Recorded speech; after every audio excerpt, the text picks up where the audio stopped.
Hello friends, ఇది నేను రీసెంట్‌గా తీసుకున్న డ్రెస్ మెటీరియల్ అండి. టాపు, బాటము కూడా డిజైన్‌తో వచ్చింది. కాకపోతే నేను ఈ బాటమ్ కాకుండా ప్లాజా మోడల్‌లో కుట్టుకోవాలనుకున్నాను. దానికోసం ఏం చేశానంటే పాప్లైన్ క్లాత్‌లో ప్లెయిన్ క్లాత్ తీసుకున్నాను. మరి ప్లెయిన్ వేసేస్తే అంతగా బాగుండదు కాబట్టి డ్రెస్ మీద ఏదైతే ఫ్లోరల్ డిజైన్ వచ్చిందో అదే డిజైన్ నేను ఈ ప్యాంట్ మీద వైట్ కలర్‌తో పెయింట్ చేస్తున్నాను. సో, టాప్ మీద ఇదే కదండీ! ఇలాంటివి ఉన్నాయి కదా! సేమ్ యాజ్ ఇట్ ఈస్‌గా అలాగే వేస్తున్నాను. జస్ట్ ఒక ఫ్లవరు, కొద్దిగా లీవ్స్. చూడండి, చిన్న కిందవి కొంచెం చిన్న లీవ్స్, పైవి కొంచెం పెద్ద లీవ్స్. పాప్లైన్ క్లాతే ఎందుకు తీసుకున్నానంటే పాప్లైన్ అయితే కొంచెం స్టిఫ్‌గా ఉంటది. ప్లాజా ప్యాంట్ అంటే కొంచెం నిలబడితే బాగుంటది కదా! అందుకనేసి నేను ఈ పాప్లైన్ క్లాత్ ప్రిఫర్ చేశాను. ఈ ఫ్లవర్స్ నేను 2 లైన్లుగా వేస్తున్నాను. తర్వాత మొత్తం ప్యాంట్ అంతా అక్కడక్కడ చిన్న చిన్న ఫ్లవర్స్ వేశాను. యాక్చువల్లీ డ్రెస్‌కి ఇచ్చిన బాటమ్ ఉంది కదండీ! అది మనం వేరే టాప్‌గా కూడా కుట్టుకోవచ్చు.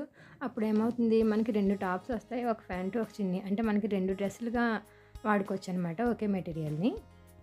సో, ఫైనల్లీ పెయింటింగ్ అయితే అయిపోయిందండి. స్టిచ్చింగ్ కూడా నేనే చేసుకున్నాను. చూడండి, ఇది డ్రెస్సు. ఇది బాటమ్ ఇలా వచ్చింది. సో, ఫైనల్‌గా కుట్టిన తర్వాత ఎలా ఉంటదనేది కూడా నేను మీకు లాస్ట్‌లో చూపిస్తాను. వీడియో నచ్చితే తప్పకుండా లైక్ చేయండి. సబ్స్క్రైబ్ చేసుకోవడం మాత్రం మర్చిపోకండి. Thank you for viewing. మళ్ళీ ఇంకొక మంచి వీడియోతో మళ్ళీ కలుద్దాం. Okay friends, bye bye. Have a nice day.